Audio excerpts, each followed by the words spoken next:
Hi everyone, welcome to this recorded lecture. Now this recorded lecture I'm going to try and put two lectures into the one because I am conscious that there is one last piece of new material you need to cover that would allow you to do the murder mystery option or the geography traitors option for the written assignment. So I decided I would do this recording today. It's Thursday the 13th of November and get this up on the system as quickly as possible, so that you can actually, those of you who need to kind of do a little bit of digging into the postmodern geographies to make sense of, say, the late lamented Professor Pseudo and Dr. Inventera Lecose in the murder mystery, or make sense of jargon in the geography traitors. At least you'll have that background information. And one of you did ask about readings, so suggested readings, they will be included here as part of this presentation. So yeah, let's do this. So today I'm moving on to, say, more or less modern day geography, the geography of the 21st century, more or less. We're looking at what happens in what people call postmodernity. Now, most of you probably have come across this term already, so you're probably going to listen to this lecture today and kind of go, God, this is pretty basic. This is fairly basic. Well, I'm keeping it basic because I am going to just try and keep it to the main points. I'm pretty sure maybe about out of the class, and there's 97 in class, there's probably about 10 or 11 or 12 of you will want to get into more detail on postmodernity, or indeed the geographies of postmodernity, or aspects of the geographies of postmodernity. And the way I look at it, guys, the masters is where you can get into that level of depth. I'm just giving you enough information that will allow you to do the written assignment and allow you answer a question in an exam. Allow you write basically 55 words of an exam answer in the middle of January. So that's what I'm trying to do with these last few lectures. In the previous few years, Mark Boyle has covered this material, and he's really covered it in a lot of depth. But I'm going to try and cover trends in postmodern geography, post-structural geography, post-colonial geography, and last of all, critical geographies. I covered that material probably in about 2 weeks worth of lectures, or 2.5 weeks worth of lectures. But as I said, there'll be enough content today to allow you the last bit of new information you need to do the geography traitors assignment or the murder mystery assignment. If you're doing the social media bun fight assignment, you have that information already. So you have enough information to do that already. So happy days, less than 3 weeks to go. Go. Key readings. Yeah, now unfortunately, bloody well left my own copies of Creswell and Naik and Jeffrey behind me in the office before I went head over. I went one way and my arm went the other way a few weeks ago. But here's the here's some of the relevant chapters from Creswell, the new edition of Creswell's book, and the new edition of Naik and Jeffrey's book. So there's plenty of material on postmodern geographies, post-structural geographies, critical geographies, and so on. So the readings here will cover you for this week's lectures. As I said, it's one lecture, 2 lectures in one today.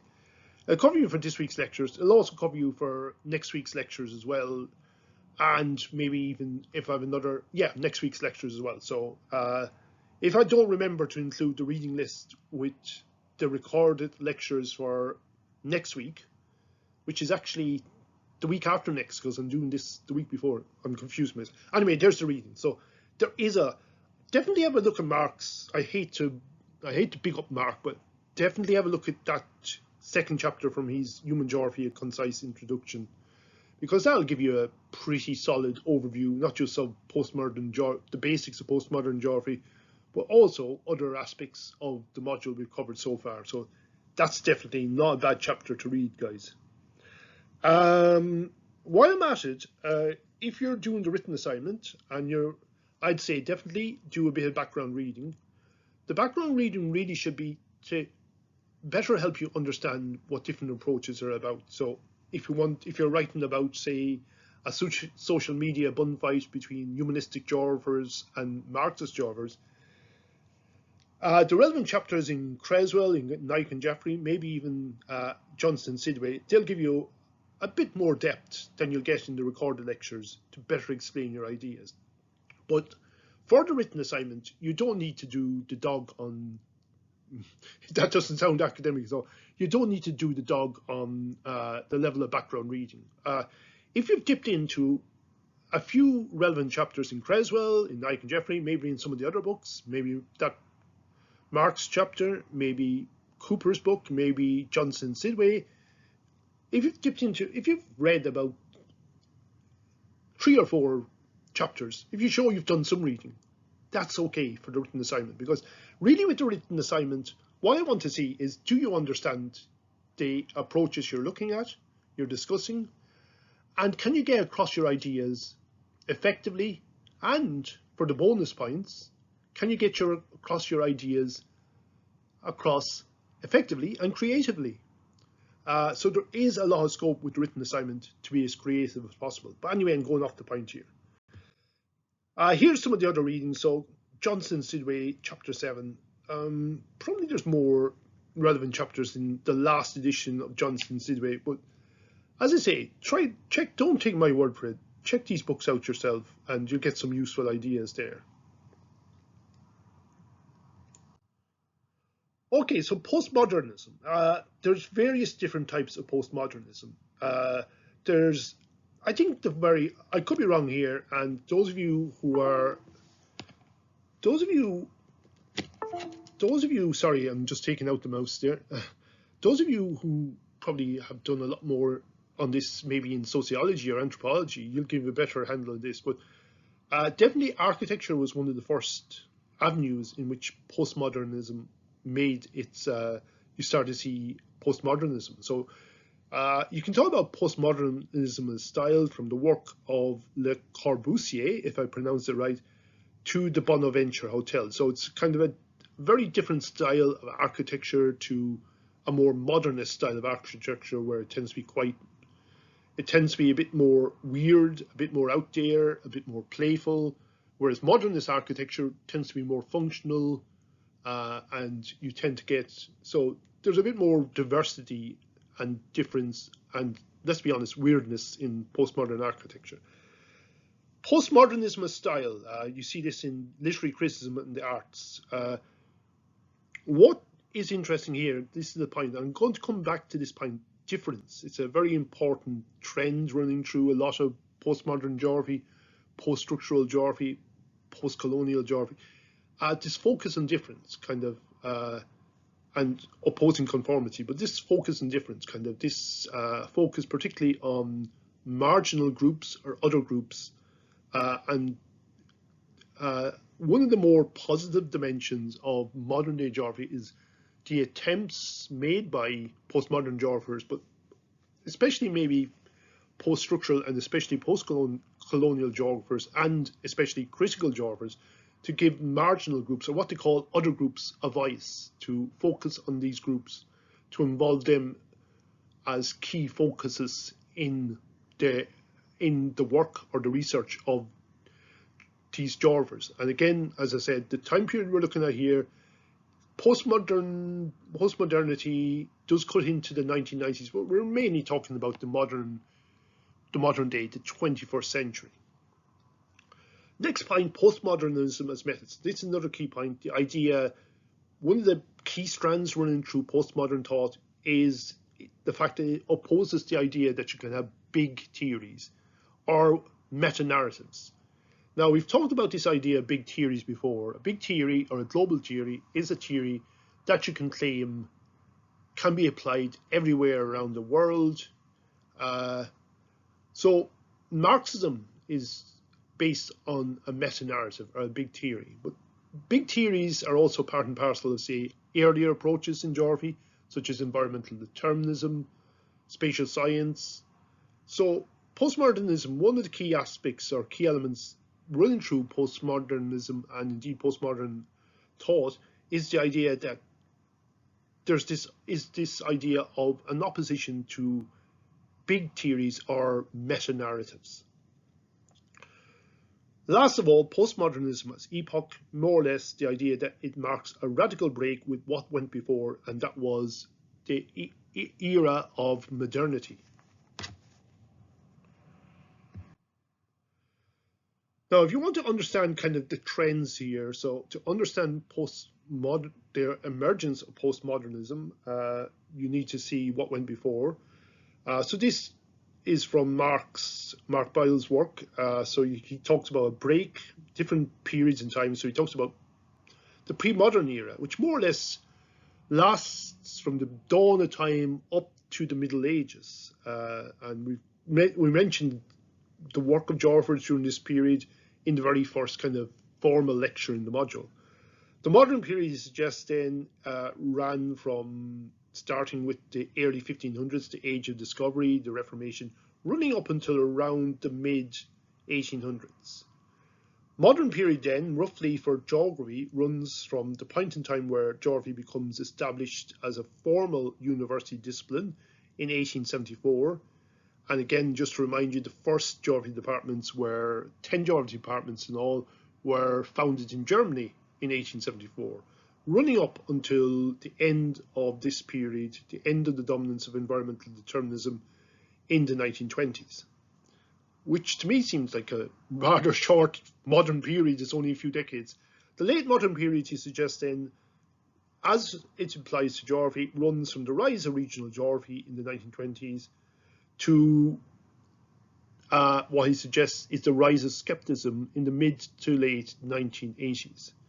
And for geography, it's kind of more or less the period that includes regional geography and the dominance of regional geography, spatial science, a rather shortened period of dominance of spatial science, and those new approaches that came to challenge spatial science in the late 60s, 1970s, on the side of the human-centered dimension, particularly humanistic geography, also behavioral geography, on the structural dimension or the more political dimension, Marxist geography, radical feminist geography.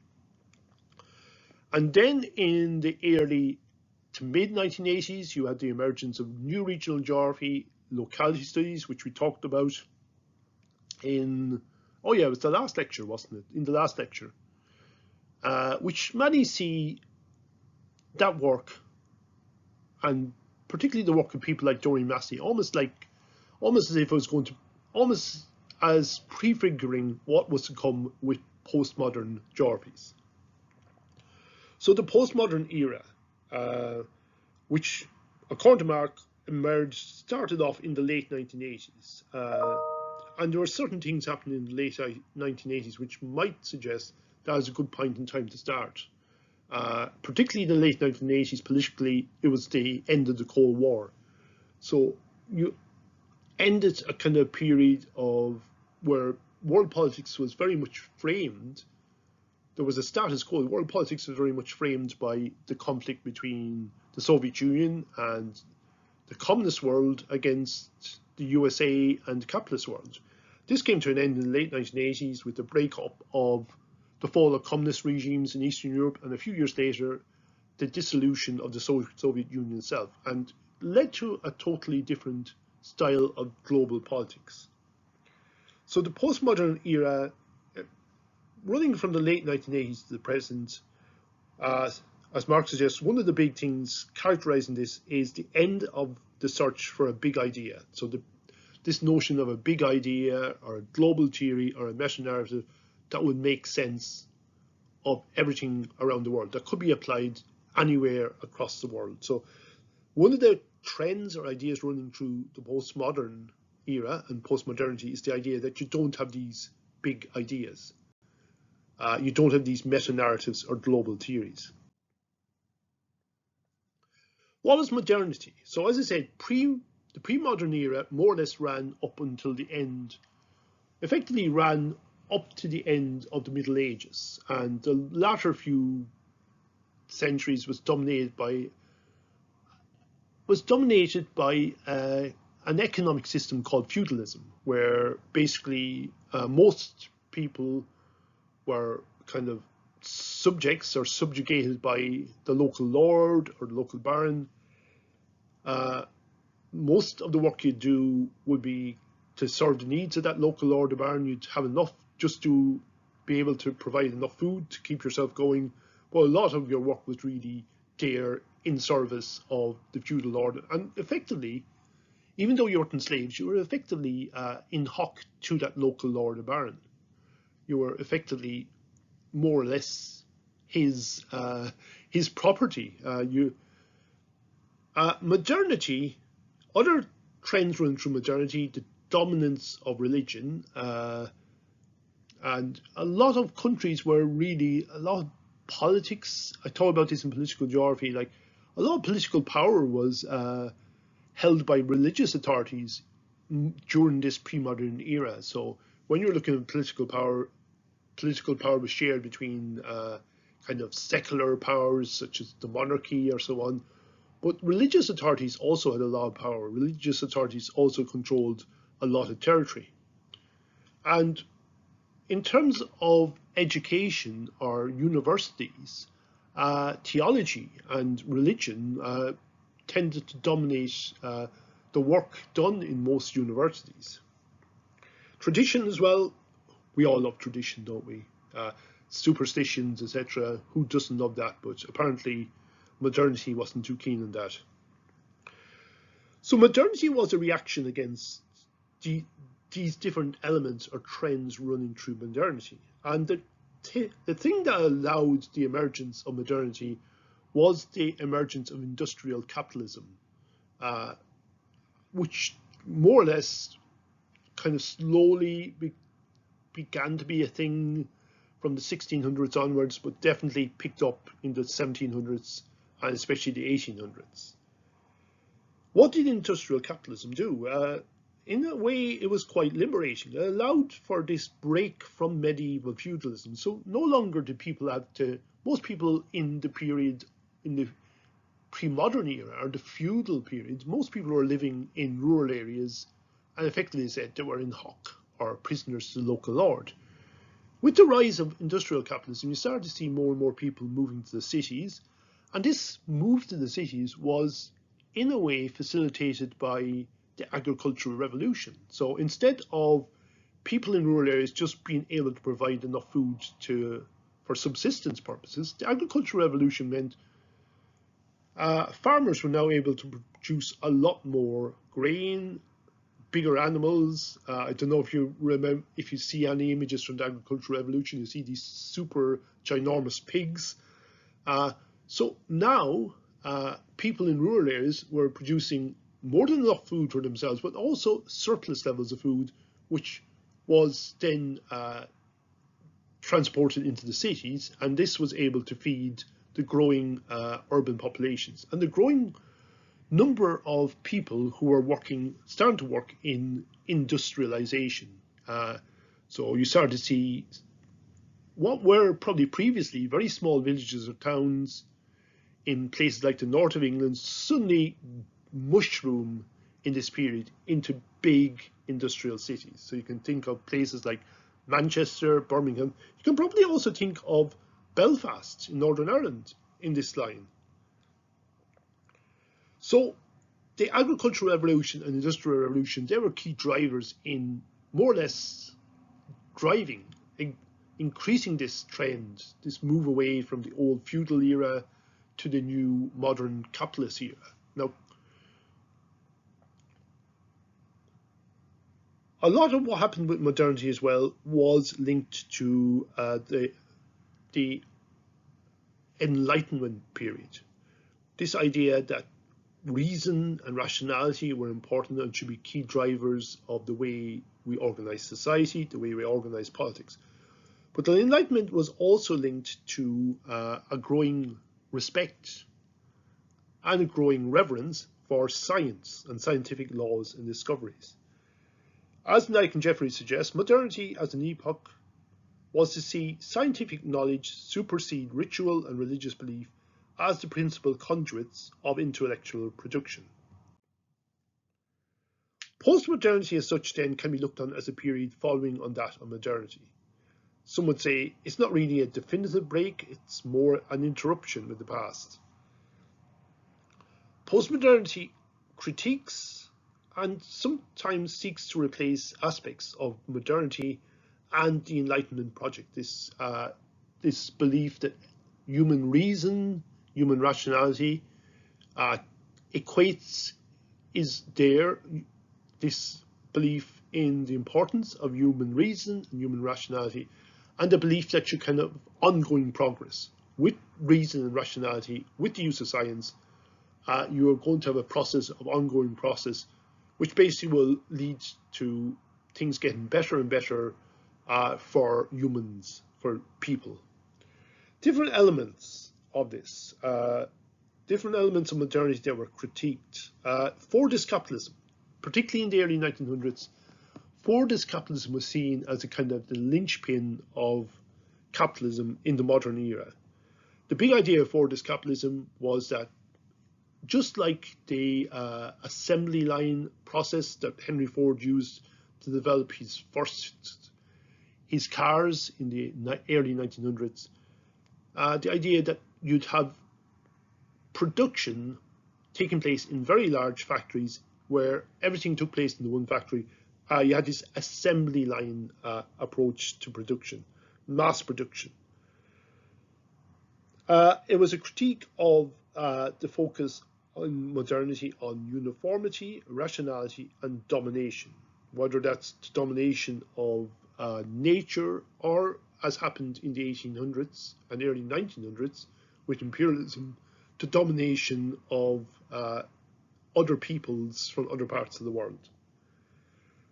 Postmodernity critiques the emphasis, or what's seen there as the overemphasis within modernity on progress and its search for order. So modernity, as I said, it believes in rationality and it believes in order. It believes you can have a big idea or a meta-narrative or global theory that can make sense of things, that can help to make sense of how the world operates. And this is the main critique of postmodernity, the use in modernity of meta-narratives, that you can have universal truths and universal laws that can apply anywhere around the world. And part of what you should be trying to do is establish these meta-narratives or global theories that try to make sense of how the world operates. So examples of this: scientific knowledge, Marxism is seen as a meta-narrative as well. So what were the key developments leading to the emergence of the postmodern era, according to Marcus Aurelius? The collapse of European empires is roughly beginning in the 1950s, more or less. This period ran from the 1950s probably up to the 1970s. So the breakup of the human empires, referring to, say, the British Empire, which was the largest of them all. Around 1900, the British Empire covered large parts of the world, definitely the largest ever, in geographical terms, the largest ever empire around the world, the empire on which the sun never set, because there were different parts of the world where different parts of the world fell within the British Empire. So you can think of India, Canada, Australia, the Falkland Islands. There was always a part of the world, always a part of the British Empire where the sun was shining. Anyway, the collapse of European empires was seen as a key driver in the emergence of this, in the emergence of postmodernity. As we see with post-colonialism, a growing distrust in the domination of the West, a growing undermining of Western ideas, but also Western political power.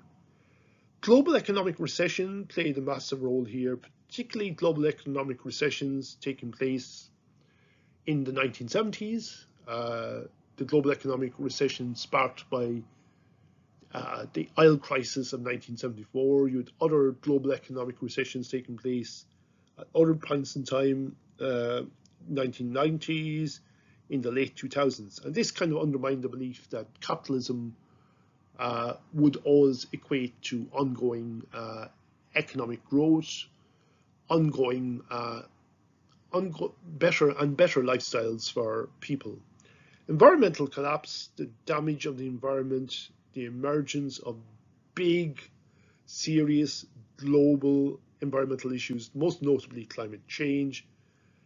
The threat of nuclear war was also another one. The idea, and this led to the idea, like, if modernity is what it claims to be, then why have humans created a scenario where they can basically blow up the world, destroy themselves, and destroy themselves probably hundreds of times over at this stage? So the idea, like the idea of nuclear war, the idea of nuclear arms, seems to go against the tenets of modernity.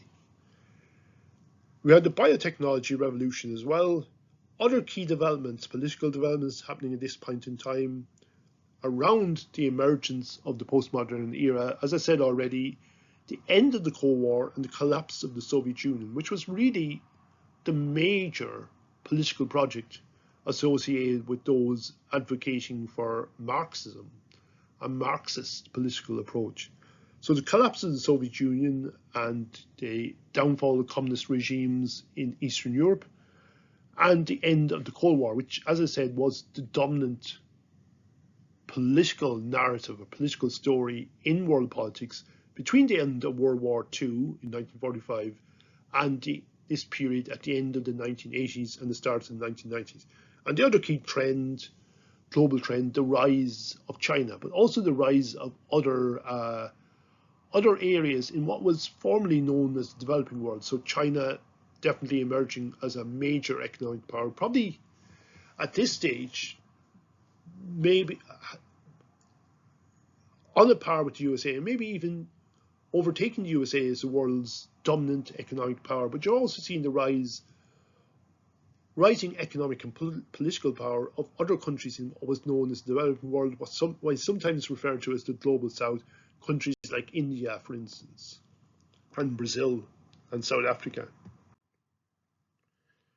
So what is the postmodern condition? So what do we see as underpinning this? I mentioned this already. One of them is this undermining of the idea that you can have global theories that try to explain everywhere, that try to impose global order. So this breakdown of meta-narratives or grand narratives that claim to explain everything anywhere around the world. Key to the emergence of postmodernity, there's a number of political developments that underpin it, but there's also a number of social and technological developments that underpin it as well. Probably the one of the most important of all is the growth of communication technology. Prior to the late 1980s, and I'm old enough to remember this, I'm sorry to say, prior to the late 1980s, it took a long time to communicate with different people around the world, especially if you're in certain areas like Ireland. So if you wanted to communicate with someone in the USA, in Ireland in the 1970s, it would help if you had a phone. And very few people in the 1970s and early 1980s had their own phone. I know in our part of rural Ireland, you might have one or two families that had their own phone. And if you wanted to use a phone, you'd have to drop up to those people and say, oh, would you mind if I use the phone? And again, if you wanted to use the phone and ring someone up, you were kind of hoping, obviously it would help if that person had the phone and phoned themselves, but it also helped if that person was at home when you were trying to ring them. So you could imagine you go to all the bother call, walking 10 minutes up the road to your neighbour, say, oh, do you mind if I use the phone to ring my Aunt Nora in Mayo? Fire away. You ring Aunt Nora and she's gone down to the shop, so you have to go back home again and try again. So in the 70s and 80s, up to the 70s and 80s, the normal way people communicated with one another was by letter, to be honest. And letters took ages to travel. The emergence of the internet, the emergence of email, more or less totally changed that. The the internet. So no longer were you waiting weeks to be able to communicate with each other. Now you could communicate with each other immediately. Bang off an email, it goes anywhere across the world within seconds. You want to talk directly with someone at the other side of the world? That's okay. Get on the laptop, open up Teams, open up Zoom, and you can literally be communicating. You can actually be looking at each other. Wow, what a treat, immediately. So developments in communication technologies totally started to change the world quite dramatically in the 1990s and moving into the 21st century. Like at this stage, there's things you can do on your mobile phone that you could never dream of, even back in the 1990s.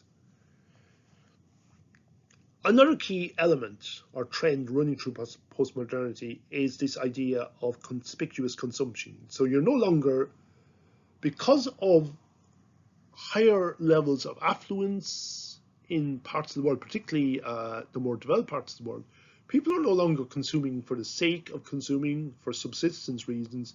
Now it's consumption for the sake of it or for fun. And this does have knock-on effects in terms of obviously in terms of waste generation and overuse, overproduction, overconsumption. But it also leads to different trends in terms of marketing and retail and so on. Postmodernity on the other, and this is an interesting thing. So there's two different dimensions here. One trend running through to postmodernity is, as I said before, it dismisses the idea that you can have meta-narratives. Postmodernity also dismisses the idea that there can be universal ethical laws that apply everywhere and anywhere, which is an interesting trend, but it can also lead to problems. So if you think there are certain values, there is no value that can apply anywhere around the world, it does lead to problems. But I'll leave you to think about that yourselves, whether you agree with that or not. A key element running through postmodernity, and this is one I mentioned before, and it is a big thing. We're going to see this as a big thing coming in to postmodern geographies, post-structural geographies, definitely post-colonial geographies, and definitely critical geographies. This sensitivity to difference. A concern for the views and the rights of marginal groups in society, other groups. So this term, other groups, groups that sometimes we see in the past would have been seen as different, or groups that were outside of the mainstream. So a concern for marginal groups in society, other groups. Back in the 70s, the other group that particularly got a lot of focus on in terms of geographical work with the rise of Marxism was the working class, and probably at that stage, let's be honest, the white working class. With the rise of radical feminist geography, the other group that definitely got a lot more focus, which is ironic because this other group is probably a much larger group than males in terms of population terms. The other group that got more focus within geographical work was women. When you move into the 2000s, you start to see a growing focus on other groups, such as people from other parts of the world that are often referred to as other groups, that are often viewed as them when we think of us and them perspectives. Other groups like marginal groups within society, and you can think about them yourselves in terms of ethnicity, in terms of sexuality, and so on. So this growing sensitivity towards the rights and the viewpoints of other groups, whatever those other groups are.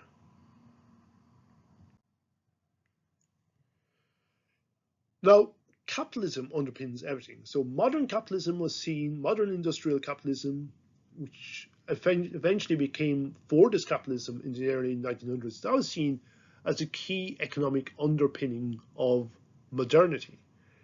The key economic underpinning of postmodernity is seen to be advanced capitalism or flexible capitalism.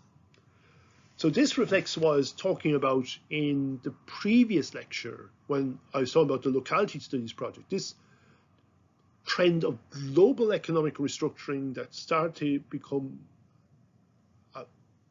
emerge in the 1970s. This breakup of the big assembly line, massive industrial plants where you used to see all the production of a car or some other industrial product. Up to the 1970s, you tended to have mass production of products in big factories located in the developed world. So cars, all the production elements took place in the one factory. With the emergence of flexible capitalism, you started to see a breakup of this kind of Fordist style of production. So you get a post-Fordist style of production, a flexible post-Fordist style of production, where different parts of the assembly process now take place in different parts of the world. The more labor-intensive parts of the production process, as it suggests there, in this what's called this new international division of labor, the idea that now you're actually having an international dimension. So you start to see more labor-intensive, but maybe less technical parts of the production process being moved to other parts of the world, particularly parts of the world where labor costs are much cheaper. So it's a breakup of the production process, ultimately as a means of trying to further increase the profits of capital owners of businesses. So more labor-intensive parts of the production process take place mainly in the developing world, or maybe in less developed parts of the developed world, particularly areas where governments are offering incentives for parts of the world where governments are offering incentives for industrialists to come in and create employment. And Ireland definitely was that country in the 1980s and 1990s. The final parts of the production process might still take place in the developed world, parts of the production process where you need more technical expertise, headquarters of big firms. They are still located in the developed world, but maybe now these headquarters have moved away from New York City to places like the Cayman Islands or Switzerland or even Ireland as a means to reduce taxation levels. So just talks about this global restructuring of industrial production. The idea that multinational corporations, if you haven't seen that term before, MNCs, they're multinational corporations, are moving different branches of the production process, particularly to the developing world, to peripheral countries. Whether it's part of the global south or maybe peripheral countries within the developed world. In the 1980s, 1990s, countries like Ireland, maybe Spain, Italy would have also fit in within this particular umbrella. The Condition of Postmodernity. Now, this is a book by David Harvey. We've heard about David Harvey a lot of times in this module already. We talked about David Harvey in relation to spatial science.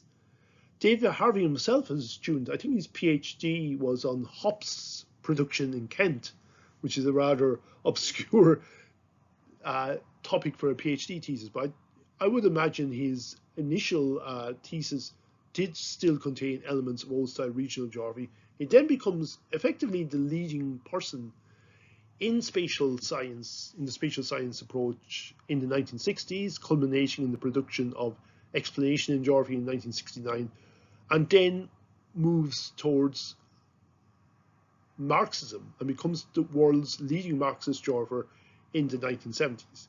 And David Harvey is still very much a Marxist geographer today. As I said a few lectures ago when I was talking about Marxism, some of these books, particularly The Limits of Capital, they're hard to read. If you want to read a book by Harvey that's a bit more accessible, The Condition of Postmodernity is not a bad one to look at. It gets across some of these ideas on capitalism, but it also gets across what Harvey himself thinks about postmodernity and postmodernism and postmodern thought. So The Condition of Postmodernity, published in 1969, where he critiques a lot of what he sees in postmodernity and postmodern culture. One of the things he particularly takes issue with is the acceptance of fragmentation and chaos within postmodernity. He says postmodernism swims, even wallows in the fragmentary and the chaotic currents of change as if that is all there is. It's like, he said, look, they're accepting this. He says, is this a good thing? I don't think this is a good thing, but postmodernity and postmodern thinkers seems to think that's okay. Harvey suggests that postmodernism is less of a break with modernism, and maybe more of a variation on an old theme. Harvey does see some value in postmodernity and postmodernism, particularly in terms of his own work in relation to Marxist theory and Marxist geography. He says, elements of postmodernism, he says, elements of postmodernism have value, he says. There are some good elements to postmodernism, and they can be added to what we're already doing in relation to Marxism or radical feminism. So there are some elements that can be added, and in order to better enhance an attempt to produce a liberatory politics, effectively adding new dimensions to orthodox Marxism for Harvey, or maybe orthodox feminism for the radical feminists. So the aspects he thinks that you can add in, the focus on difference and the focus on otherness, the idea that you can, Marxist frameworks no longer need to solely focus on the economic dimension, but you can also factor in questions to do with race, ethnicity, and gender and religion within Marxist frameworks. The focus on culture, cultural practices, and cultural discourses. The idea that geography, or real geographies of social action, is taken seriously within postmodernity. And he suggests that maybe you can tweak postmodernism to say that, okay, maybe meta-narratives can't answer all questions, but maybe you can tweak your understanding of meta-narratives or global theories or meta-theories as attempts to come to terms with truth. So he says, effectively, you can have a renewal of Marxism rather than a removal of Marxism. So maybe a big global theory like Marxism, maybe it's not going to answer everything, but it is an attempt to come to terms, to try to make sense of reality. Okay, so let's look at some of the geographies of postmodernity. And this is human geography in the postmodern era. So pre-modern geography in the pre-modern era, as it says there, wasn't really going anywhere because basically thought and reason in the pre-modern era was generally, we're looking at the Middle Ages, the feudal period, most thought was generally dominated by theology and religious practice. In the modern era, however, there's an onwards general sense that there's this onwards progress towards movement towards more and more progress, as it says there. Postmodern era, as the graph there suggests, there's no structure, no sense, it's chaos. It's, as former minute geography lecturer Paddy Duffy would put it, postmodern thought, postmodern geography is higgledy-piggledy. It's all over the place. It lacks the same sense of order that you would get with a lot of the geographical approaches in the modern era. Just again, you're going to be sick of this graph, again, just to think about how things were panning out in geography up to this point in time. We had the pre-paradigm phase. If you look at Kuhn's model, we had the pre-paradigm phase in geography more or less lasting up to 1874, which effectively covers, if you go back to Marx's chart at the very start of this lecture, the pre-modern era, but also the early modern era. The big change in geography comes in 1874, in the late 1800s, when geography finally starts to emerge as an academic discipline. And you have the first defined approach, or if you use Kuhn's terminology, the first defined paradigm in geography, environmental determinism. Now again, I'll just stop at this point to remind you, this is not Kuhn's words here. This is basically geographers trying to make sense of Kuhn's model. So Kuhn's paradigm model was generally developed to try to make sense of change within the sciences. Geographers, particularly those from the quantitative geography tradition or spatial science tradition, basically tried to use Kuhn's model to make sense of the development of geography. So when we're talking about Kuhn, he's not a geographer. What we're doing here effectively is trying to use Kuhn's model as a means of trying to make sense of the big trends within the history of geography up to a certain point in time. And again, they're the big trends where Kuhn's model can't explain everything. It can't explain or make sense of minority work done in geography. You're usually using Kuhn's model to look at the big trends in academic geography. So the big trend in academic geography up to the 1920s was the domination of environmental determinism. Again, if you use Kuhn's model, in the 1920s, you had a crisis in academic human geography, a crisis phase that in this period got resolved by a paradigm shift. A move from geography being dominated by one approach to human geography being dominated by a new approach. And that was regional geography. Now, as I said, if you remember way back when I talked about regional geography, it feels like years ago now at this stage, I said regional geography as an approach was actually two different schools.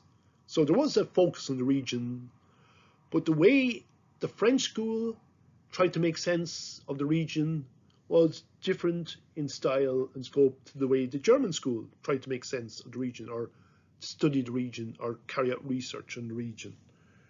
Again, regional geography was dominant across the Western world for much of the period between the 1920s, 1930s, and the 1950s or 1960s. In the Republic of Ireland, you could add another decade or two onto that. Then in the 1950s and 60s, in the wake of World War II, you had another crisis phase in academic human geography, best epitomized by what happened in Harvard in 1948 when Harvard University decided to remove geography from the university curriculum because it was seen as too descriptive, but also too fragmentary, which is an interesting term to think of when you think about postmodern thought, where being fragmentary is seen as a good thing in postmodern thought. So you have the emergence of spatial science, which probably is the most modernist approach you can have in human geography, basically focused on applying scientific methods to the study of human society or study of human geography. Now, this is where we end with Kuhn's model, or do we end with Kuhn's model? And again, keep thinking about this. I'm not going to give you the answer because you're old enough to think about this yourself now at this stage. Some people would say that with the emergence of the 1970s, the emergence of behavioral geography, humanistic geography, Marxist geography, and radical feminist geography, that really Kuhn's model no longer really applies to the study of human geography. Some have suggested that, hang on a second, yeah, we had all these different approaches existing at the same time in the 70s and 80s, but maybe during this period, it's fair to say that maybe Marxist geography was, for a point in time, the most influential or dominant of these approaches.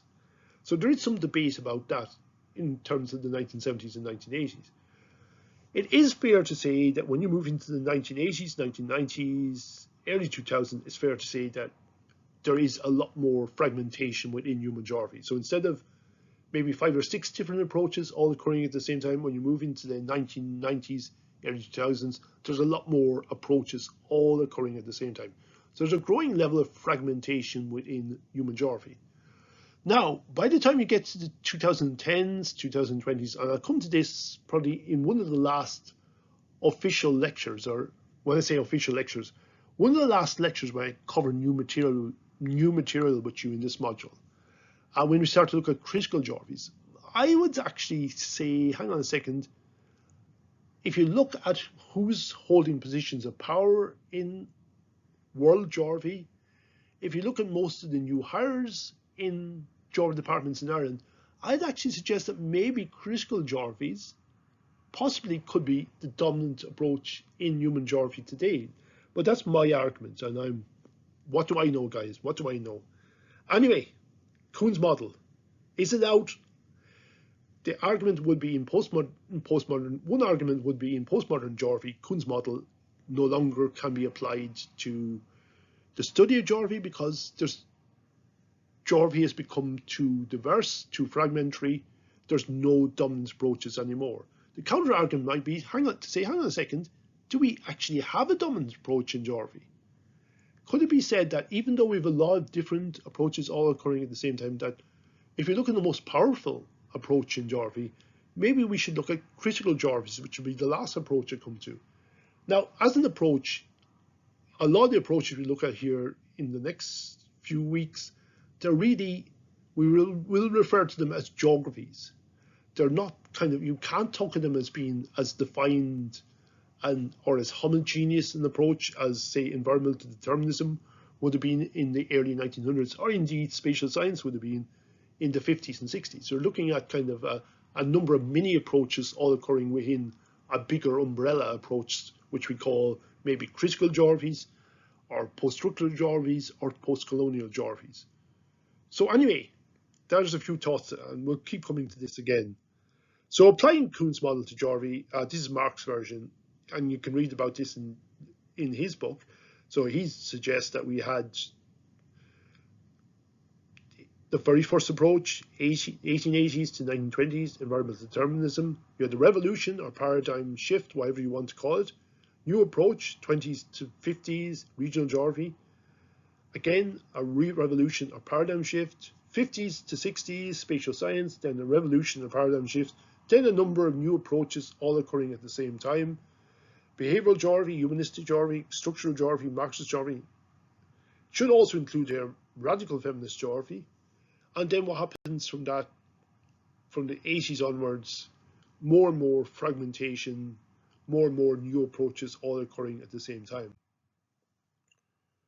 So as Ron Johnson, a few quotes from Ron Johnson's work. Ron Johnson, he's an interesting historian of geography. He's a man who covered a lot of things in his career, passed away a few years ago, sadly. He was a supporter of Swindon Town, and I know that because I did a bit of background research on him, because he was my external examiner for my PhD Viva. So I wanted to include a line about Swindon Town at the start of it to try and get on his good side at the start of the oral examination or the Viva. But Ron Johnson is one of the historians of academic geography that you come across in this module. Johnson and Sidway's Geography and Geographers, initially just written by Ron Johnson himself. There's been at least 7 editions of that book. The last version or last edition was co-authored by Ron Johnson and James Sidway, 2 very different geographers. Ron Johnson very much emerged out of the more quantitative tradition, and the main focus of his work was largely on electoral geography, a wonderful subject area, guys. This is the way Ron Johnson has seen human geography as it emerged in the 1980s, 1990s. He says geography is currently considerably fragmented, therefore into a discipline that embraces a wide range of disparate intellectual projects, which, whatever their separate value, do not apparently cohere around key disciplinary concepts and goals. So the idea that there's no common idea or common approach or common goal for human geographers. Different human geographers are doing geography differently. And sometimes they're doing geography so differently that other human geographers, it's not just a case of them not liking the work. In some cases, you just can't, even full-time academics, sometimes the work done by other geographers is so out there that you just can't understand what they're saying. And sometimes that's down to the jargon or terminology used in their work. Ron Johnson also says, geography as a fragmented academic discipline lacks a coherent intellectual project. Rather, it is a congeries of disparate projects that share a dwelling but not a home. So that's share a dwelling but not a home. The idea that, okay, a lot of people are claiming to be geographers, a lot of people are associated with geography department, but you don't have the same common sense of purpose within geography, and within human geography that you would have had, say, back in the 1920s and 1930s, when you had geography dominated by regional geography, where there was a common sense of purpose, like, okay, I'm a physical geographer, I'm a social geographer, I'm an economic geographer, but we are going to occasionally work together, maybe on field work activities. We are going to work together and maybe do joint work on projects. Today, geographical work has become so specialized and so theory driven. And it's got to the extent that the idea that human geographers and physical geographers could work together is probably less. There's less scope for that today than would have been the case, say, definitely in the 30s and 40s, where in a lot of cases, physical geographers and human geographers were doing joint projects, maybe giant fieldwork projects. Today, the scope for common work to be done by physical geography and human geography isn't as obvious than was the case in previous periods. Today, human geographers are probably more likely to be working with sociologists or anthropologists or other social sciences, people in other social sciences, than they would be with physical geographers. But as I'll suggest later on, human geographers are probably more likely to be working with sociologists and anthropologists than they are to be working with other human geographers. So in some ways, you'll see, as I'll suggest later, that some human geographers might find they have a lot more in common with people in sociology than they do with other human geographers. Some human geographers might find they have a lot more in common with people working in political science than they have with other human geographers, and so on. So this idea that geographers are sharing a dwelling, people still might be part of geography departments, they still might see themselves as geographers, but there's no sense of, you don't have that same sense of togetherness or that sense of community that you had in geography. Maybe if you look at Ireland, that sense that you might have had in Irish human geography, say in the 1970s and 1980s, or that sense that you might have had in global regional geography in the 1930s and 1940s.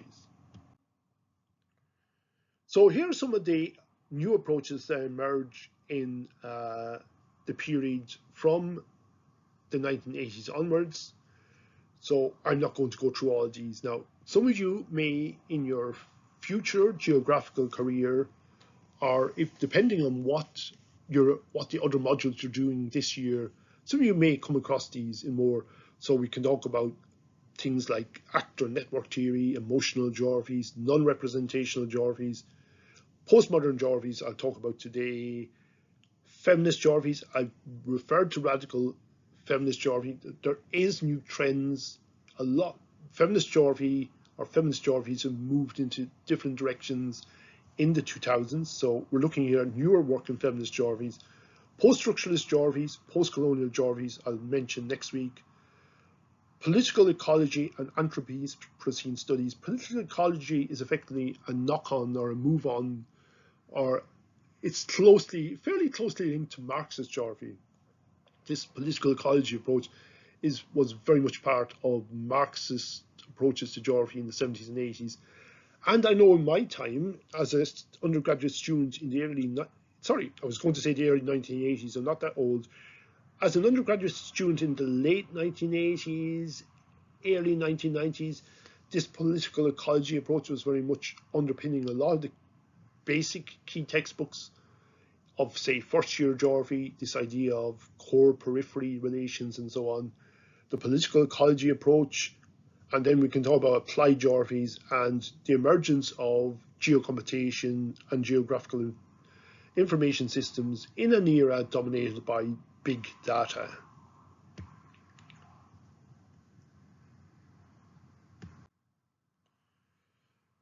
So coming back again to Marx's approach or understanding of Kuhn's model, he suggests, well, we looked at what we've seen before. So what have we seen since the 1980s? He suggests it's been permanent revolution. We've had geography break up or spiral off into many different approaches, and the paradigm theory cannot work. And yeah, that's one argument, that look, there's so many approaches, so many different, we no longer can claim to have a dominant approach. I'll actually suggest in the very last lecture in this series, when I say the last lecture in the series, I talk about the last lecture in the series of lectures giving you new content. There will be lectures giving you revision content. Happy days in the last few weeks of this module. But when we come to the last lecture with new content, when I'm talking about critical geographies, I'll put forward the idea that, in my opinion, I think critical geographies is probably the closest thing we have to a dominant approach within geography today, given the power and influence that people associated with this approach have in terms of global geography, but also the fact that most new hires, most professors in human geography in a country like Ireland their work would probably fit within that umbrella of critical geographies. So can we claim that this idea of a paradigm no longer works? A counter argument might be to say, well, what we've seen in the period between the 1980s and maybe the 2010s, what we've seen really is a prolonged paradigm shift where we had a conflict of many different ideas. And maybe we're now seeing, maybe if we look back at this in 2035 or 2045, maybe we could argue that what we see is actually the emergence of a new dominant approach in geography, which I would suggest could be possibly critical geographies. So what has driven these changes in academic human geography over the past 2 or 3 decades? If you cast your mind back to the different histories of geography I talked about way back, probably in the end of September, I talked about there being 2 different types of histories you can talk about. Internalist history, which talks about the history of geography in terms of what is happening within geography departments or maybe within universities, and then contextualist histories, which tries to frame the history of human geography in terms of how it was impacted by wider social, political, economic and cultural trends. And we can do the same in terms of trying to explain the emergence of postmodern geographies and the different new approaches in geography and the growing fragmentation of geography in the 21st century. So what's the big drivers? First of all, new hires into geography. So to a certain extent, we're seeing this in the 1970s and 1980s when you start to see more people from working class backgrounds become full-time geography lecturers, and very slowly starting to see more women becoming full-time lecturers in geography. In countries like the United Kingdom and USA, the growing employment of full-time female lecturers, you can probably start to see that. You start to see kind of a growing critical mass of female lecturers being employed, probably in the USA, United Kingdom, from the 1970s, 1980s onwards. In Ireland, you can probably, as we had a lot of things in this period, push that forward another 2 decades. In Ireland, this was a process that really started to kick in more from the 1990s and 2000s onwards. But you're starting to see more geographers from more diverse backgrounds being employed within geography departments when you move into the 21st century, or the 2000s or 2010s and 2020s. Geography, it's fair to say, is no longer mainly dominated by white, middle-class male lecturers. Not saying that there's still not a lot of them, but you're starting to see, even, as I said, more people from working class, maybe urban working class backgrounds or rural working class backgrounds being employed, whereas prior to the 70s, it's fair to say that most universities tend to be dominated by people from middle class backgrounds, because up to the point in time where you start to see a growing number of people from working class backgrounds starting to be able to enter university because of government investment or grants or scholarships and so on, it's definitely fair to say that university life, university student bodies up until World War II at least, and maybe in Ireland up until the 1970s at least, university student bodies tend to be largely people from middle class backgrounds. And especially for the earlier decades of the 1900s, generally tended to be male. Nowadays, we've a lot more female students than male students in universities. So the circle has gone the other side. Anyway, new hires into geography, so more new people coming into geography, people from different backgrounds, not just more women geographers, not more people from working class backgrounds, people from other parts of the world, people from other ethnic groups, and so on. And with more new people coming into geography, more new issues. So when you get different people coming into geography, they bring a specific interests or issues that mightn't have been part of geographical discourse up to that point in time. We saw that with the knock-on effect of more people from working class backgrounds coming in. That definitely had an impact in terms of the emergence of a more radical strand to geography in the 1960s and 1970s, and particularly the emergence of Marxist geography, with more and more female students and particularly more and more female lecturers. That probably was the background to the emergence of radical feminist geography in the late 1970s and 1980s. New journals in geography. Obviously, new journals giving more scope for ideas to be published, more scope for the publication of new ideas or work associated with new approaches in geography.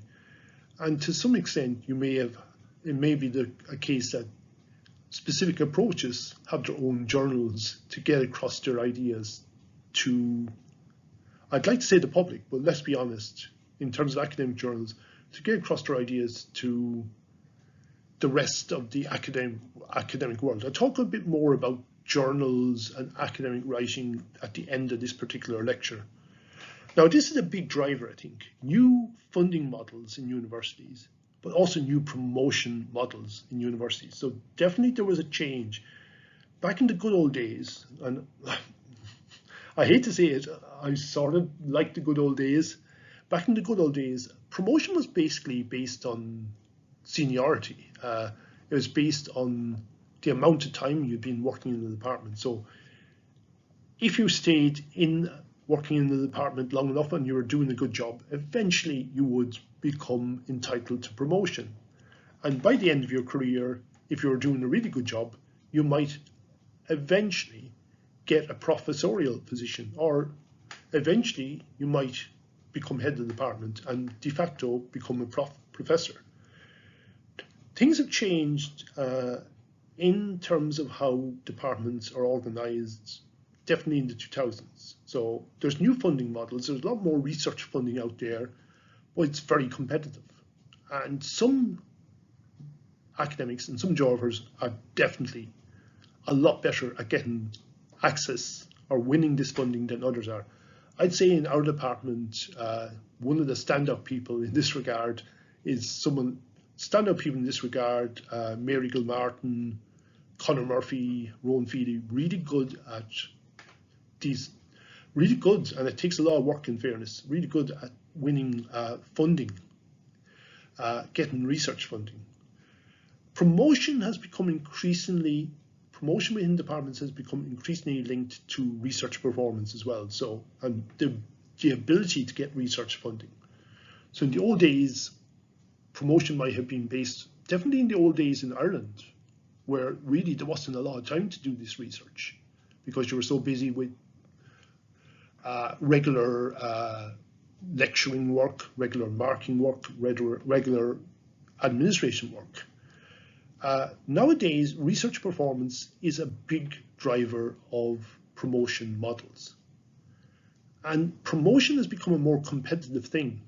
In the old days, it probably, as I said, was probably more about seniority. So eventually, if you lived long enough and you did the work, you might become a senior lecturer before you retired, or maybe if you're really good, you might become a professor before you retire. Nowadays, you could become a professor within 5 years of becoming a full-time lecturer if you're really good at winning research funding, if you develop a very strong performance in terms of research.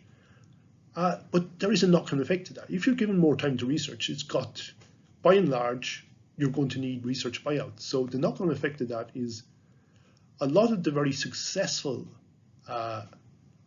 people in terms of winning research often tend to be people who maybe aren't lecturing as much as they would have in normal, because they've got research buyout. So they might get a 6-month buyout from research, or a 12-month buyout from research, or even maybe a 2 or 3 year buyout from research, which does have a knock-on effect at the other side of the scale. It will have a knock-on effect in terms of saying, okay, now we've got to hire someone to replace that person. And there is pros and cons of funding models. But one of the key things in terms of the new promotion model is there's a lot more competitiveness. Whereas in the old days, a 30-something-year-old geographer would not be even thinking of being in competition for a professorial position with, say, someone who was in their late 50s or late 60s, someone who'd maybe been working in the department for the previous 3 or 4 decades. Nowadays, if that 30-something geographer has a really strong research record, has a very strong record in terms of getting funding, and if they're very good at networking, they're going to be very competitive. But promotion models have become more and more about competition, and that does create scope for growing divisions, as I might suggest later on. Rankings. So also part of this growing narrative about growing levels of competitiveness in universities.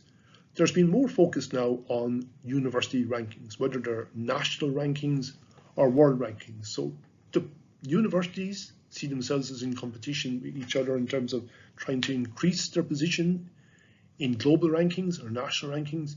Individual departments also see themselves as being in the competition to increase their position in terms of world rankings, national rankings. So again, this growing level of competition within universities, within geography departments, between geography departments, but even within geography departments, when you've probably got a number of people trying to go for promotion all at the same time, and you're starting to see this growing level of competition. There's a growing level of mobility of geographers. So geographers are now no longer staying in the same department all their career. Geographers may move between departments. Geographers may move to different parts of the world. Geographers can take sabbaticals and spend 6 months or a year working in geography departments in other parts of the world, which is a good thing in terms of exposure to new ideas. But there's also a growing level of competition again, peer competition at international conferences. So academic conferences can sometimes be very good things to go to. They're always good things to go to if you want exposure to new ideas. But there can also be an edge of competition there. When you get to question times, I don't know, none of you, I'm sure, have been to an academic conference before, but a lot of times when it comes to questions and answers, the questions are less so about, oh, this is something I'd like to know more about from your talk. It's more about, oh yeah, I've just heard your talk. Now I'm going to spend 2 or 3 minutes talking about something that's probably not related to your talk, but will probably, I hate to say this, actually I love to say it, probably something that'll make me look very clever to other people there. And then it goes back to the person who's giving the paper, and they're kind of going, this has nothing to do with my paper. And I go, all right, thanks for that, and it moves on. So yeah, growing mobility of geographers, growing internationalization of the academic world, growing internationalization also applying to geographers. Other developments are growing, this is a key thing, there's a growing level of interdisciplinarity. So growing level of engagement between different subjects. We've talked about this before in terms of ideas come from other subjects, but this sense of interdisciplinarity has become even stronger in postmodernity. You're now starting to see more and more examples or more cases where human geographers are doing research with people from other departments, particularly people from other social sciences. And in some cases, some human geographers will prefer to work with, say, people from sociology, as opposed to other human geographers who operate out of a different approach to them, Other human geographers might prefer to work with people in economics than they would prefer to work with other human geographers who operate out of a different approach. And the same with other human geographers who might prefer to work with people in political science than they would prefer to work with human geographers from another approach. And we won't get into the human geography, physical geography divide here. This growing level of interdisciplinarity has been related to the cultural turn in human geography, which I'll refer to later on, but also the geographical or spatial turn in the social sciences, which again I'll come to later on. One of the key drivers of change, or the knock-on effects of all this change, this growing level of mobility, this growing level of heterogeneity, this growing level, most important of all, I would suggest, this growing level of competition within departments, is this sense that possibly geography departments are losing a sense, geography is losing a sense of identity. There's just too much diversity, too much fragmentation within the subject. But maybe geography and geography departments and geographical communities, such as say the Irish geographical community, maybe there's a growing sense of a loss of community becoming evident as we move along.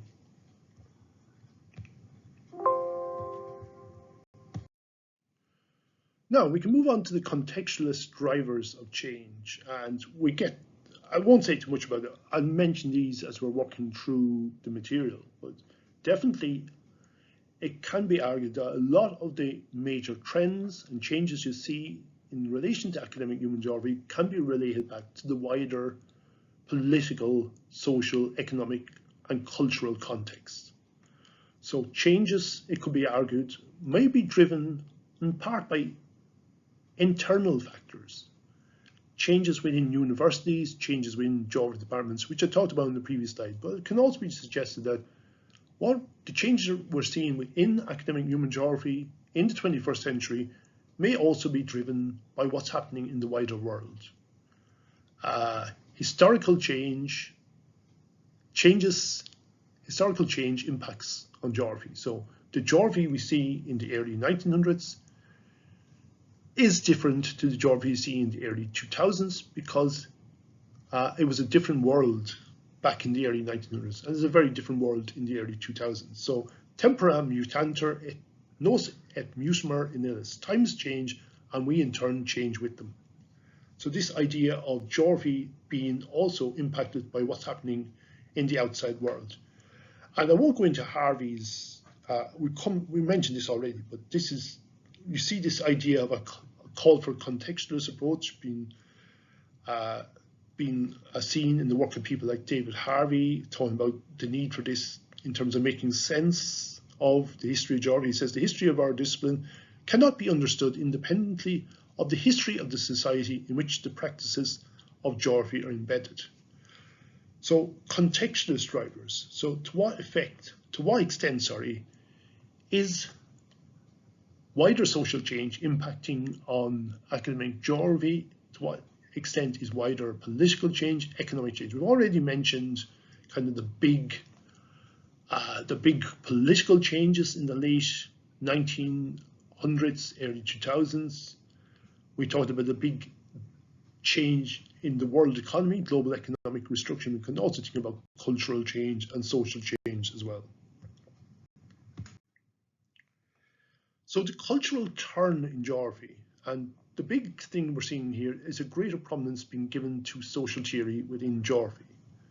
As their geographers become more engaged with wider social theory, and they in turn are themselves starting to contribute more. So they're developing their own theories that further add into the further development of social theory.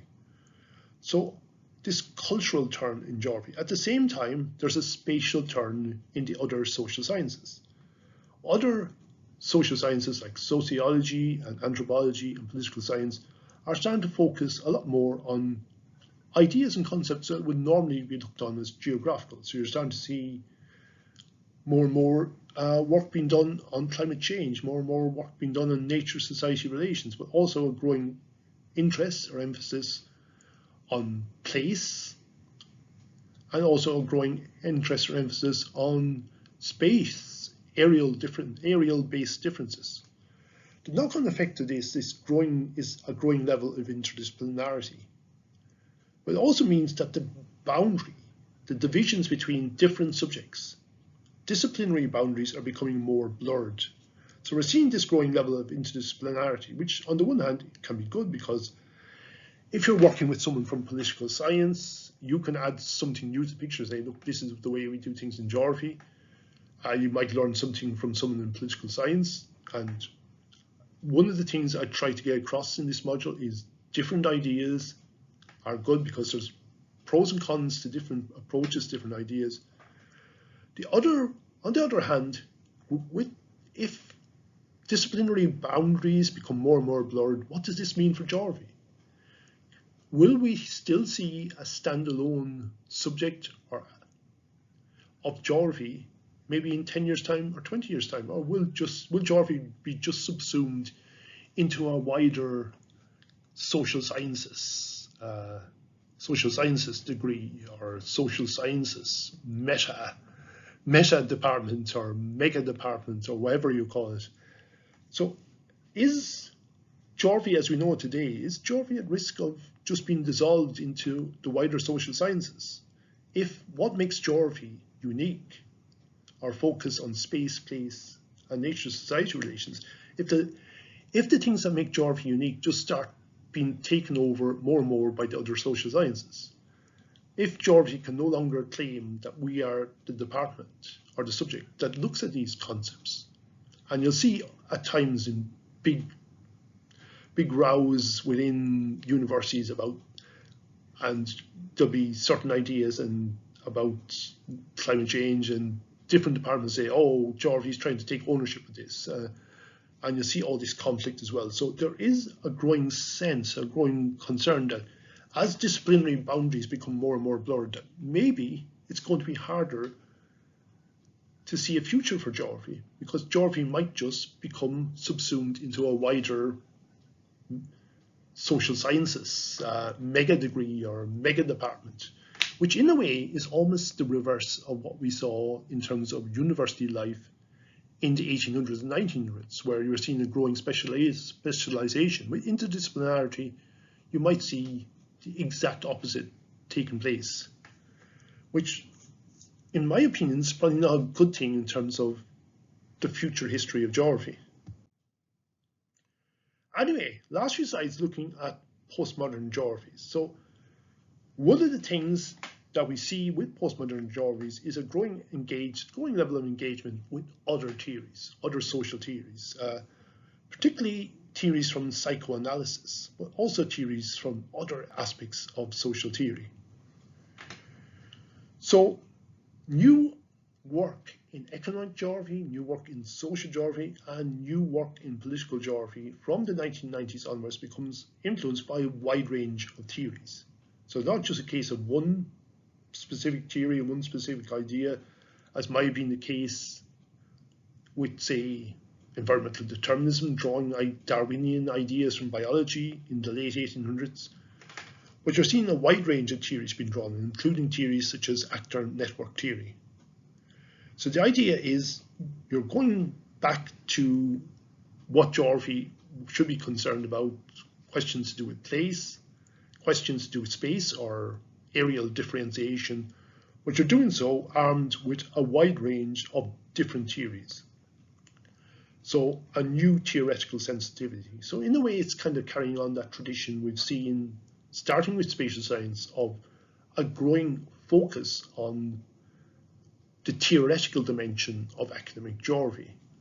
Geography becoming even more and more a nomethetic subject, a subject that sees itself as being about theories.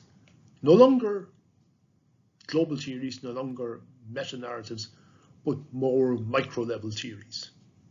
So geography in postmodernity is still about developing theories. It's not trying to develop meta-narratives, but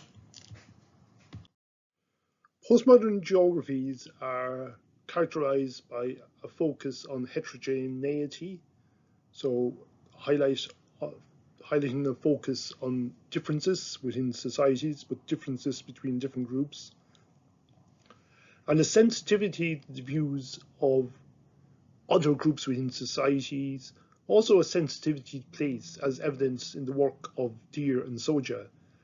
There's also an emphasis on particularity, albeit in a different way to the focus on local places, local perspectives, as you would get, say, in traditional regional geography and humanistic geography, as well as a focus on uniqueness.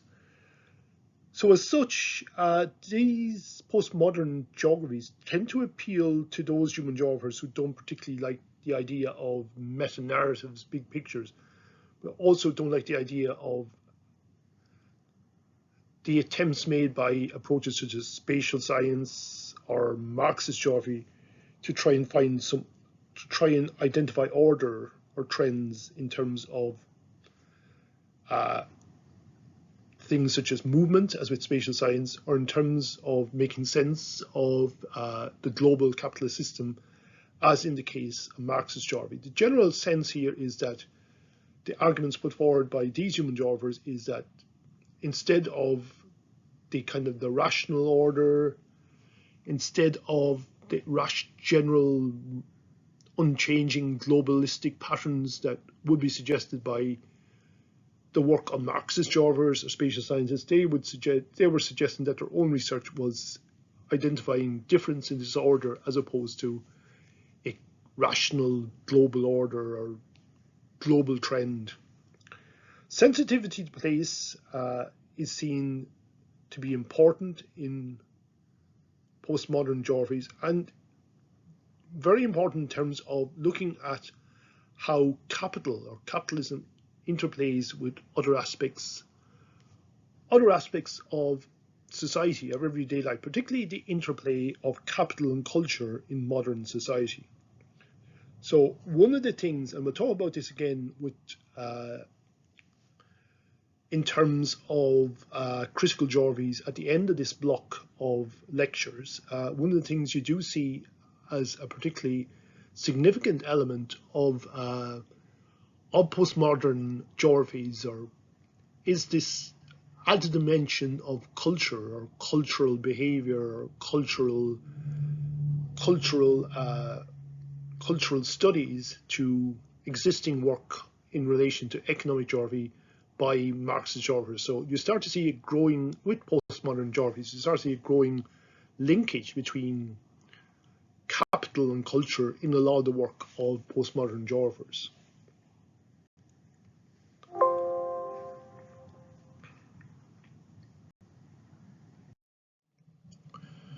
Now, the one subdiscipline of geography where probably postmodern geographies have been most evident is urban geography. There's a particular resonance for urban geography, which postmodern geographies offers a very different perspective on urban geography than that which would have been offered by, say, spatial scientists in the 50s and 60s, who would have been particularly focused on applying the urban land use models of the Chicago School of Urban Sociology, the idea that you could break the city or into different zones, either different sectors, as with the sectoral model, or different rings, as with the concentric model.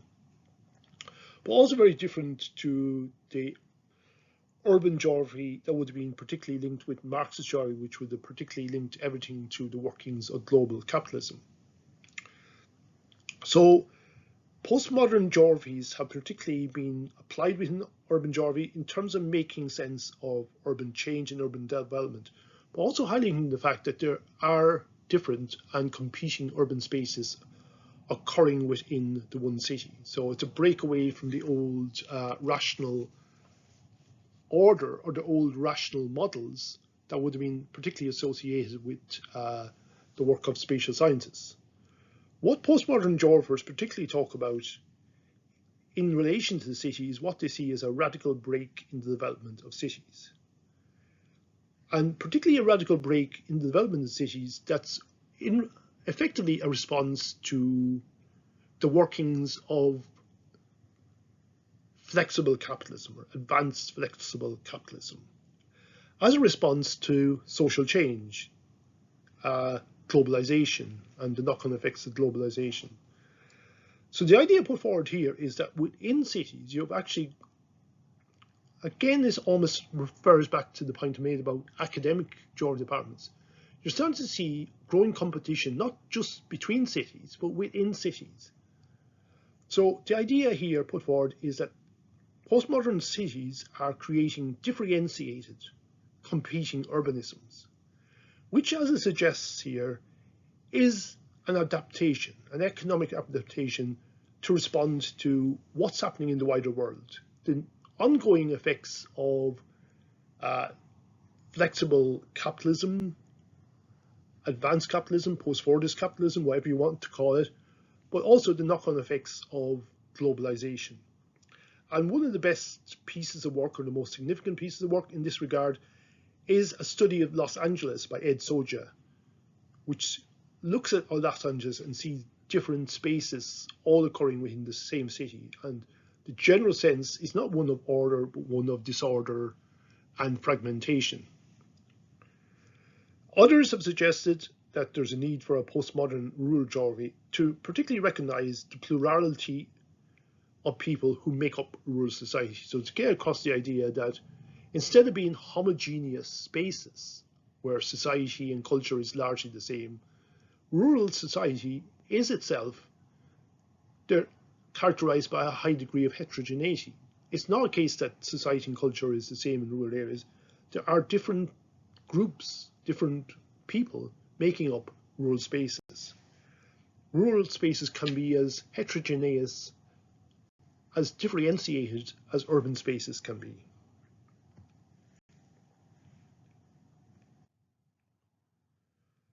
Some of the key questions in postmodern geographies, the big question really, I think, running through a lot of postmodern geography, and particularly in a lot of the more effective work in postmodern geographies, is to do with the questions of others. The idea being put forward that modern Western discourses created us and them situations where there was the dominant groups basically saw themselves as us and saw other groups as them, as being different or other to the dominant group or the dominant discourse shaping that group. So the questions of others, looking, as I said, particularly highlighting other groups, particularly trying to get the views of other groups, putting their issues forward, but also looking at how this sense of otherness can be constructed in specific places, but also at specific times. So as part of this, postmodern geographers see themselves as challenging the dominant analyses or discourses within society. They see themselves as oppositional, there to challenge the dominant vices within society, and to put forward to a greater degree of those who are oppressed in society, these other groups. So calling for a greater level of sensitivity to the views of other groups, those who are oppressed in society or those who are marginalized. As such, these particular accounts, it can be argued, do have political value and can offer critical knowledge that are there to confront spatial hegemonies. So there to confront basically how cases where certain groups have a powerful position or hegemonic position within certain spaces. So this idea that, and it will be somewhat in contrast to the last slide I'm going to cover today on postmodern geography, the idea that some aspects of postmodern geographies, particularly associated, I would suggest, especially with critical geographies, post-colonial geographies, some aspects do have a specific political value and do offer some useful information or useful insights in terms of trying to promote a greater sensitivity to the views and experiences of marginalized groups or other groups in society, and as such are there to confront spatial hegemonies. Yes, you can hear I'm having a problem pronouncing that word. Now, critiques of postmodern geography or postmodern geographies. Some suggest that there's little substance to aspects of postmodern geographies. Now, the previous slide suggests there are aspects of postmodern geographies that do have significant value, that do help to promote the views of other or marginalized groups in society. But others have argued that other aspects of postmodern geographies has little major substance to it, and as such is almost like an intellectual playground, or it's a form of intellectual self-seeing cynicism. That basically the argument is, first of all postmodern geographers are doing is complain, complain, complain, critique, critique, critique, deconstruct, deconstruct, deconstruct. They're there to kind of pull things down, but they're not really there to build up anything new.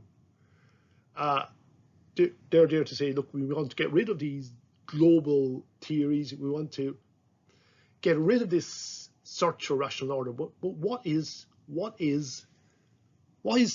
in instead of it? So the idea that is a form, some argue, it's a form of intellectual self-seeking cynicism. And you can see this quote from Geography and Geographers. Now, this is the views of, I'd say, more, as much so, Ron Johnston. He suggests that it has led geography into a theoretical playground where its practitioners stimulate or entertain themselves and a handful of readers, but have in the process become detached from contemporary social issues and concerns. So there is a problem with maybe one particular, some strands of postmodern geography, that it almost becomes intellectual, what's the word I'm looking for? Intellectual kind of self-absorption for the sake of it. That, is there any value to this work? It's kind of, in terms of, you look at it and say, okay, this is of high, it's almost like, here's my work, admire my work. You probably aren't going to understand my work, but here's my work. So one of the knock-on effects of this is that basically, who is the audience for this work? Who is reading this work? As the quote there from Johnson in Geography and Geographers suggests, that who is this work being done for? It's been done for the people, the geographers who are doing the work themselves, and a handful of readers. So that's an interesting point. Who's actually reading or engaging with this work?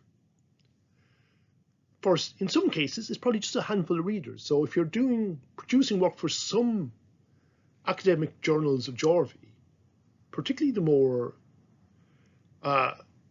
highfalutin ones, I'll be honest, the more obscure ones, who's actually reading this work? Is it the general public? No. As I'll suggest later on, in the last point in today's lecture, the general public can't read that work. There's so much terminology, so much obscure terminology in that work.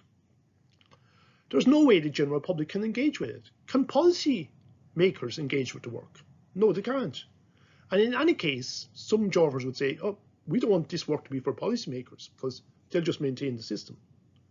So there is a sense that, what is the point of this work, other than to highlight how clever the work being done by those specific geographers is?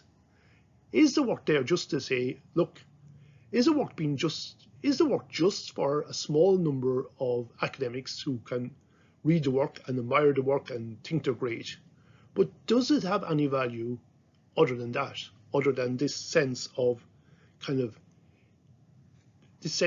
creating this intellectual playground, theoretical playground, which is really producing work that's only accessible to a very small number of people? So Harvey, we've seen his issues with postmodernity and postmodern geography. He suggests that actually this idea that postmodern geography and postmodernism is something new. As we saw already, he critiques that as, is there really anything new in that? And we've seen some of the critiques David Harvey offers against postmodernity and postmodernism. As I said earlier on in this very long lecture, he's not a particular fan of postmodernity. He sees some value, but he's not an out-and-out fan of postmodernity. Linking into the first point I made in the slide, one of the main problems with postmodern geographies is the level of jargon associated with it. That at its worst, some work is so obscure, there's so much terminology, so much jargon in the work, that it's really only work that can be read by a small number of people. And ultimately, what's the main achievement? The main achievement of this work is a number of people, maybe your disciples, maybe your students, maybe your best friends in academic work are there going, wow, that's a great paper, it's brilliant. Very few other people can read it. Very few other people will be bothered to read it. And the danger is, ultimately, what's that work there for? So the risk, one of the risks with postmodern geography, I think all the different approaches in geography have their own issues with jargon. But I think this issue with jargon, with difficult terminology, is probably even stronger with certain strands of postmodern geographies. And if you read Creswell's introductory chapter to the new edition of his book, he talks about this pretty well. So yeah, at times you do need to use jargon, but sometimes there is an overuse of jargon. And with some of the more theoretical work in postmodern geographies, sometimes the jargon it's just a bit OTT, to be honest. And it gets to the point that the potential audience that will be able to read or will want to read this journal article or this book will be very small. It will be restricted just to a specific number of academics, probably not just in geography, maybe, but other social sciences. But maybe you might be looking at a piece of work, a journal article that you might have spent a year working on, and it can take that long to do a journal article, maybe even longer. A journal article that you spent a year working on gets published, and it might be only read by 10 or 15 people. And is that what academic work should be about? Some would say, yeah, wow, yeah, like what I've done is so brilliant. It's so wonderful. It's so intellectual that it's only accessible. It's only a small number of people are able to read it. I have reached the peak of my academic career. Others like myself would say, well, what is the point of this? What is the bloody point? What's the point of producing something that's only read by what is going to be the knock-on effect of this work? Like, is it there just for a small number of people to read it and maybe cite it? But by and large, it's not really going to have that much of an impact on the wider field of academic studies, and definitely it won't have any impact on wider society or wider culture. So yeah, there are some of the critiques of postmodern geographies. So this is a very whistle-stop, well, it's actually not a whistle-stop tour. I've been talking for over an hour and 40 minutes now. So, but trust me, if Mark was doing this topic with you, he'd be talking a lot longer. He's more of an expert on postmodern geographies than I am. And I'm probably got a more cynical view of postmodern geographies than Mark has.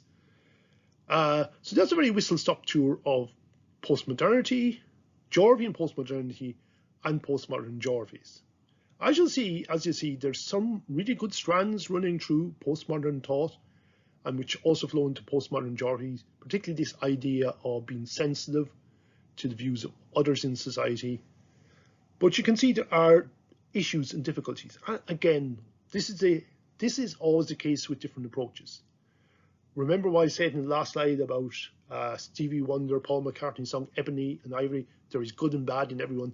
There is good and bad in every approach. No approach, no matter how much you are a disciple of an approach, you can never claim that one approach has all the answers. And personally, I don't know if you've ever sensed my own personal favoritism in relation to these different approaches.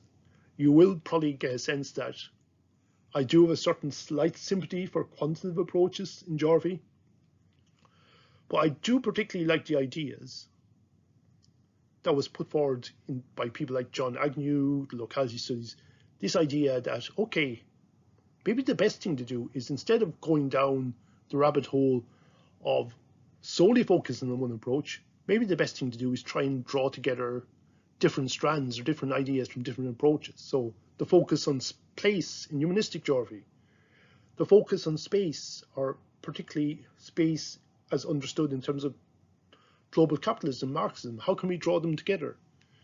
trying to draw together quantitative approaches and qualitative approaches, as we see in critical realist geographies, trying to draw those together to produce a mixed method approach to study, where you're using quantitative methods at the onset as part of an exploratory spatial data analysis. You're using quantitative methods at the onset to look at the trends. What are the trends? What would we see if we map these trends?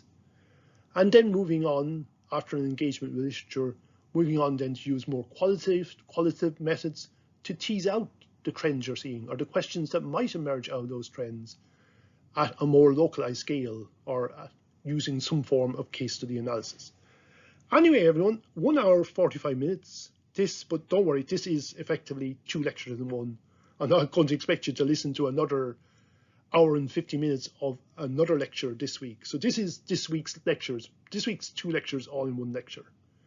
And as I said, I wanted to cover this because this is the last new content that you will really probably need to be able to do the geography murder mystery, or to be able to take on the geography traitors options for the written assignment. Anyway, I've blattered on too long, so I'll leave it there. Happy Thursday, or in your case possibly happy Monday morning or happy Wednesday morning.